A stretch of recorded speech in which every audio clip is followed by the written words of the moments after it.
La meilleure chose que tu peux apprendre, c'est comment est vraie la parole de Dieu et comment Dieu t'aime. Dieu veut le meilleur pour toi. Il veut que tu vives vieille, 120 ans. Oh là là!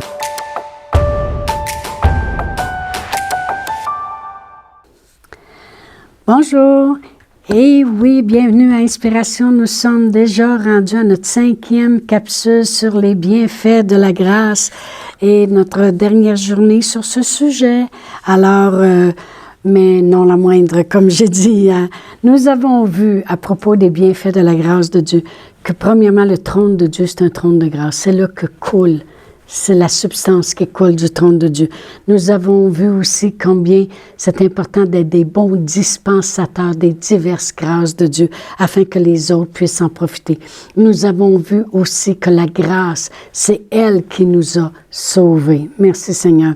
Qu'on peut aussi appliquer la grâce pour servir, pour passer au travers, pour tenir ferme. Que l'apôtre Paul avait le ministère, lui, d'annoncer la bonne nouvelle de la grâce de Dieu et il nous exhorte à rester attachés à la grâce de Dieu.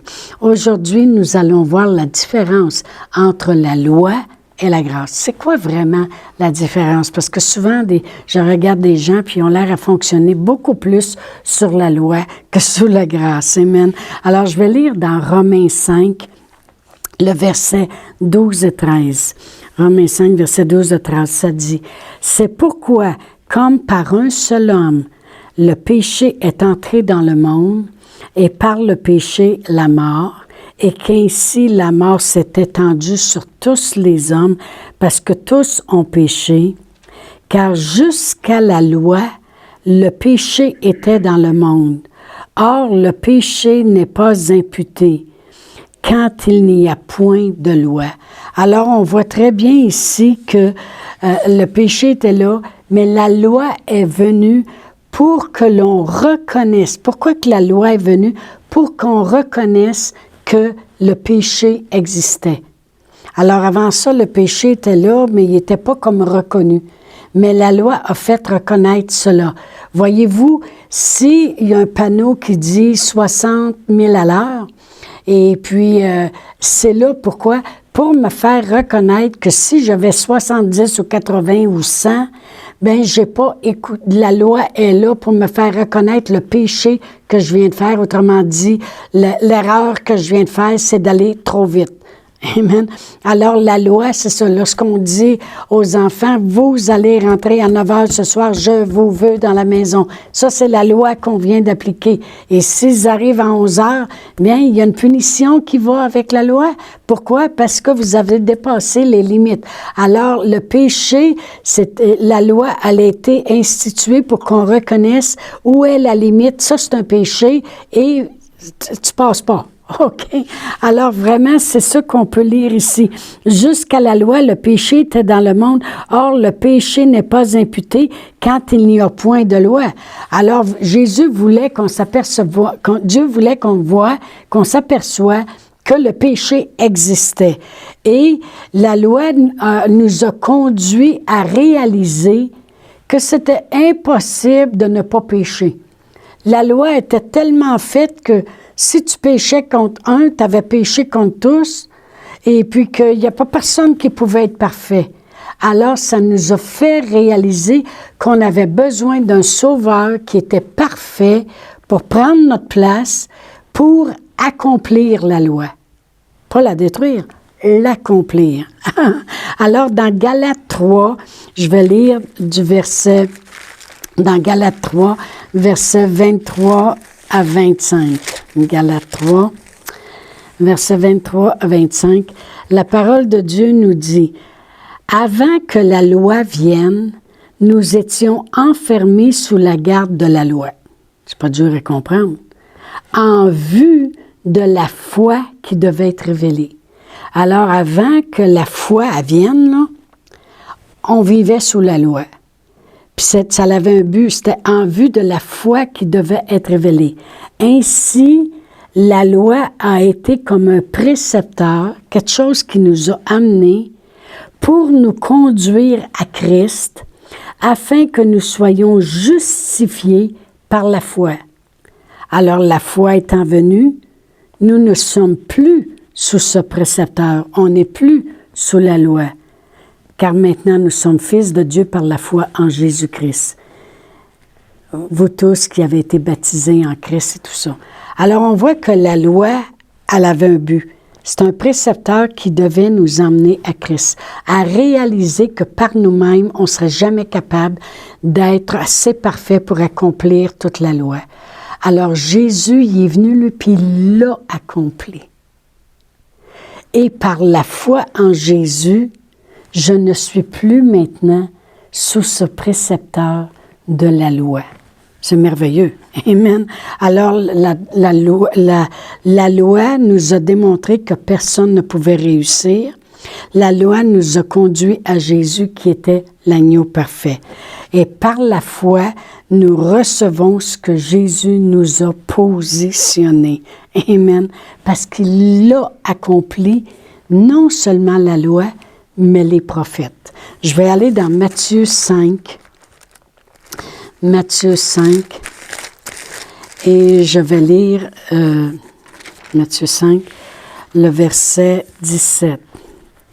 Matthieu 5, verset 17. Mes chiffres sont tellement petits, écrits petits. Jésus a dit, « Ne croyez pas que je sois venu pour abolir la loi ou les prophètes. Je ne suis pas venu pour abolir, mais pour accomplir. » Voyez-vous, c'est facile de faire briser quelque chose. C'est beaucoup plus difficile d'accomplir quelque chose. Jésus, tout ce que la loi demandait, la loi était précise, tu n'as pas le droit de faire ça, tu n'as pas le droit de faire ça, tu n'as pas le droit de faire ça. Jésus, il a tout accompli, la loi et les prophètes. Amen. Il a accompli, et je ne suis pas venu pour abolir la loi et les prophètes, je suis venu non pour abolir, mais pour accomplir. Amen.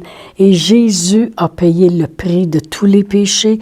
La loi, elle existe encore aujourd'hui pour ceux qui n'ont pas compris que c'est le temps de se rendre à Jésus qui a tout accompli et que maintenant ils peuvent vivre sous la grâce de Jésus, ce qu'il a accompli.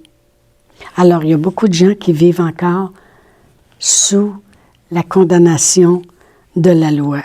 Amen. Quel dommage. Dans Jacques 2,10, la parole de Dieu nous dit « Car quiconque observe toute la loi, mais pêche contre un seul commandement, devient coupable de tous. » Amen. Alors, moi, je veux vraiment vous montrer la différence aujourd'hui entre la loi et la grâce. Je vais vous donner les définitions. Premièrement, je vais les lire parce que c'est 2 lignes. La loi, c'est des standards divins imposés et basés sur la sainteté de Dieu dans le but de révéler à l'homme qu'il est pécheur et de l'amener à réaliser le besoin d'une assistance divine. La loi, c'est des standards divins imposés et basés sur la sainteté de Dieu. Dieu est saint puis il n'accepte pas le péché. Dans le but de révéler à l'homme qu'il est pécheur et de l'amener à réaliser le besoin d'une assistance divine. Maintenant, la grâce. La grâce déposée dans la vie divine est déposée dans la vie divine sous la bienveillance de Dieu, dans le but d'amener l'homme à prendre part à la nature divine de Dieu et de permettre au plan de Dieu de s'accomplir au travers de lui. Je vais le relire. La grâce est déposée la vie divine, c'est déposer la vie divine sous la bienveillance de Dieu, dans le but d'amener l'homme à prendre part à la nature divine de Dieu et de permettre au plan de Dieu de s'accomplir au travers de lui. Je voudrais vous lire un travail qui a été fait ici, un grand travail. Je l'ai écrit. Et puis, peut-être que si vous réécoutez la capsule longtemps, vous mettez sur pause, vous allez pouvoir prendre des notes. Mais je vais tout le temps vous donner la différence entre la loi et la grâce. La loi et la grâce. La loi fut donnée par Moïse. La grâce et vérité fut donnée par Jésus. La loi nous interdisait de venir à Dieu.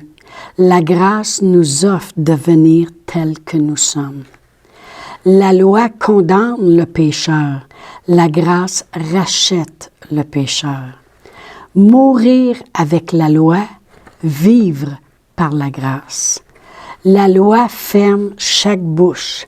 La grâce ouvre chaque bouche à la louange de Dieu.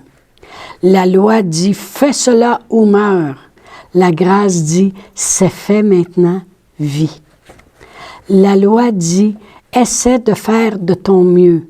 La grâce dit « fais confiance et repose-toi sur Dieu ».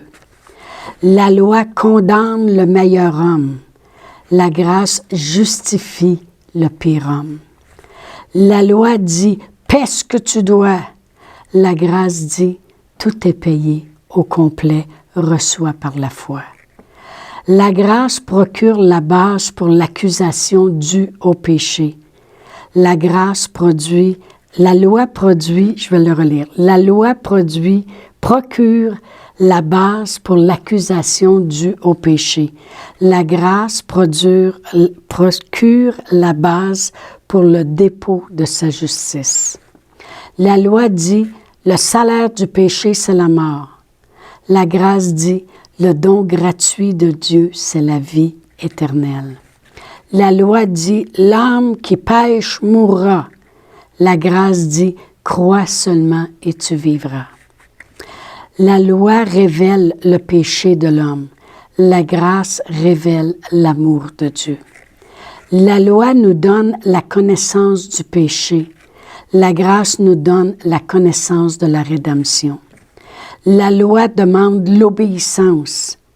La grâce nous donne la puissance d'obéir. La loi est écrite sur des pierres.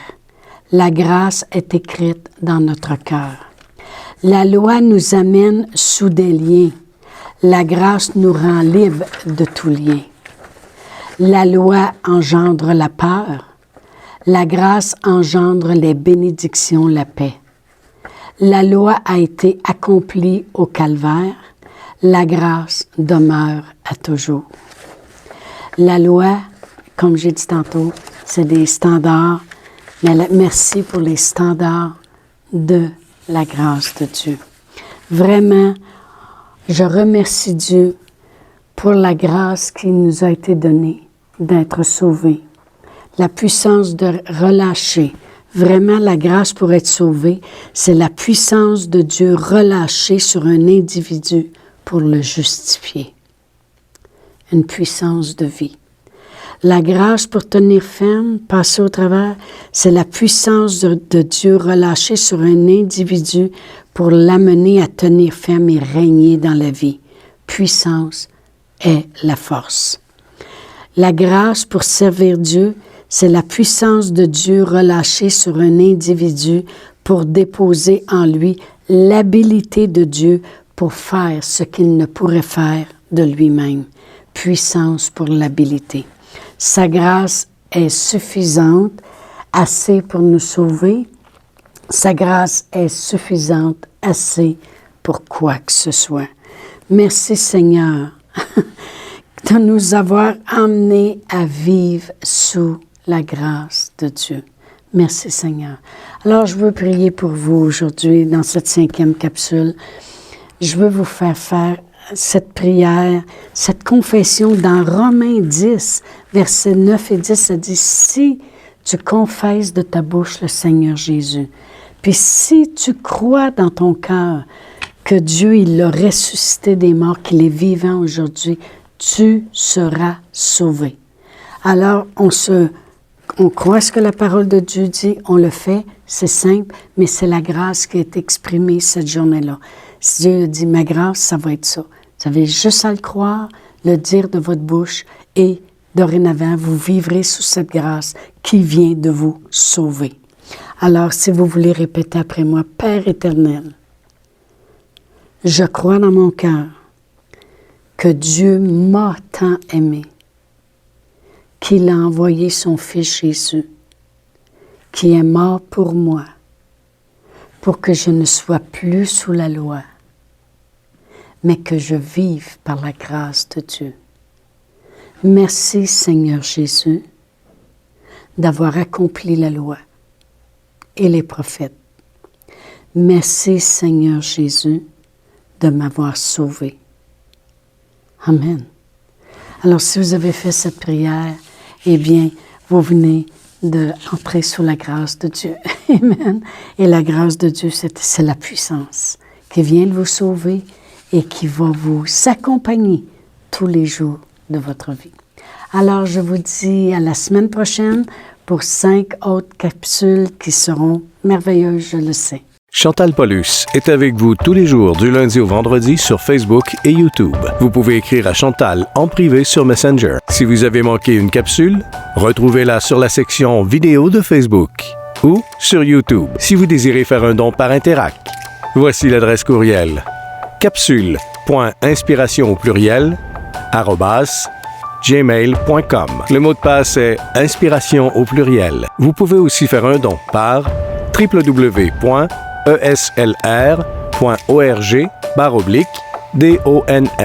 Veuillez indiquer en mémo Capsule Inspiration.